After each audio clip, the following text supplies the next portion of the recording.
Elon Musk, grand pollueur de la planète dans SciencePost.fr du 13 janvier 2025.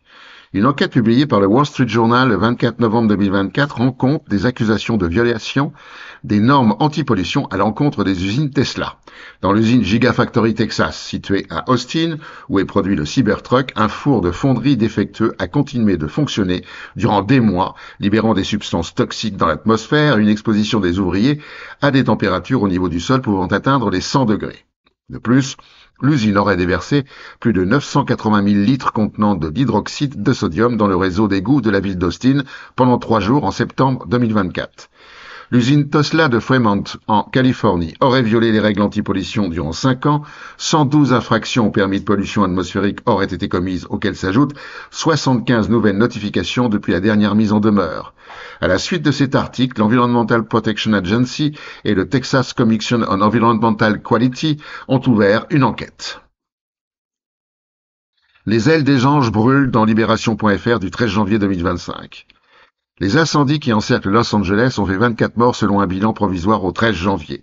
Les feux s'étendent vers la région peuplée de San Fernando. À ce jour, plus de 12 000 structures, habitations ou bâtiments divers ont été détruites ou endommagées et plus de 16 200 hectares brûlés.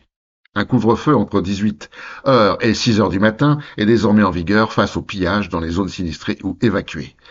La météorologue Rose Schoenfeld du service météorologique américain prévoit un comportement extrême des incendies et des conditions mettant la vie en danger qui culmineront avec des vents à 110 km/h dans une situation particulièrement dangereuse dès le mardi 14 juillet.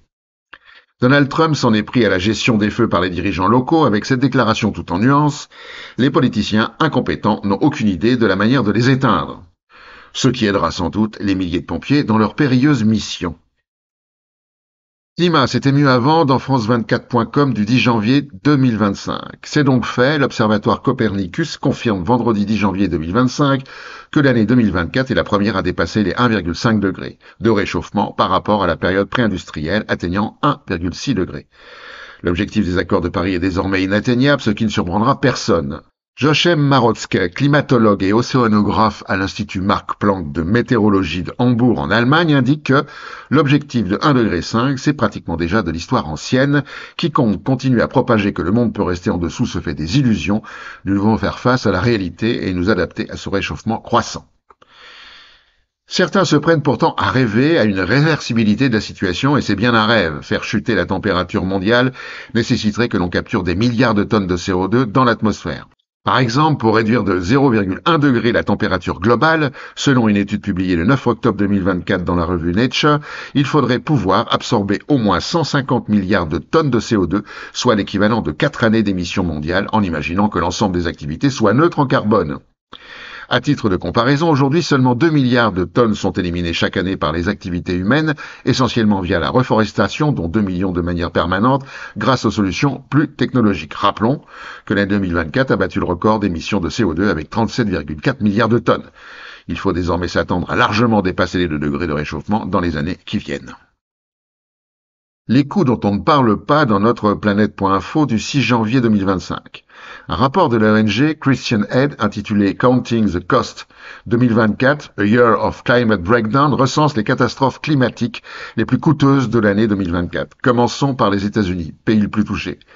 L'ouragan Milton en octobre 2024 a causé 60 milliards de dollars de dégâts et tué 25 personnes, l'événement climatique le plus coûteux de l'année.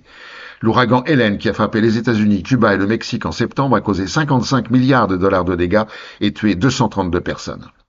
D'autres tempêtes ont causé plus de 60 milliards de dégâts et 88 décès. Au Brésil, les inondations dans l'état de Rio Grande do Sul ont causé 5 milliards de dollars de dégâts et tué 183 personnes.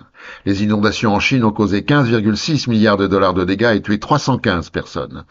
En Asie du Sud-Est, le typhon Yagi a fait plus de 800 morts, détruit des centaines de milliers de maisons et de terres agricoles en traversant les Philippines, le Laos, le Myanmar, le Vietnam et la Thaïlande. En Europe, la tempête Boris ainsi que les inondations en Espagne et en Allemagne ont causé 13,87 milliards de dollars de dégâts et tué 258 personnes, dont 226 dans les inondations de Valence en Espagne en octobre. Et ailleurs, le cyclone Chido a ravagé Mayotte, département et région d'outre-mer de la France, en décembre, potentiellement tuant plus de 1000 personnes. Une sécheresse en Colombie a fait chuter le niveau de l'Amazone de 90%, menaçant les moyens de subsistance des peuples autochtones. Des vagues de chaleur au Bangladesh ont touché 33 millions de personnes. L'Afrique de l'Ouest a subi des inondations affectant 6,6 millions de personnes au Nigeria, au Tchad et au Niger. L'Afrique australe a vécu la pire sécheresse de son histoire, touchant plus de 14 millions de personnes en Zambie, au Malawi, en Namibie ou au Zimbabwe. Déforestation et huile de palme dans ouzbekerika.com du 9 janvier 2025. D'après une étude parue dans la revue scientifique PLOS ONE en mars 2022, la déforestation pour produire de l'huile de palme est responsable de la perte de 3 millions d'hectares de forêts anciennes en Indonésie, équivalent à la moitié de la taille de la Belgique. Il y a 13 ans a été instauré un moratoire pour ralentir l'expansion des plantations de palmiers à huile. Malgré celui-ci, l'Indonésie reste encore aujourd'hui le plus grand producteur d'huile de palme au monde, avec une production totale de 55 millions de tonnes en 2023, soit 54% du marché mondial. Lors d'une consultation nationale sur la planification du développement tenue le 30 décembre dernier, le nouveau président indonésien, Prabowo Subianto, a déclaré vouloir accroître la production d'huile de palme. Et pour finir, la connerie de la semaine.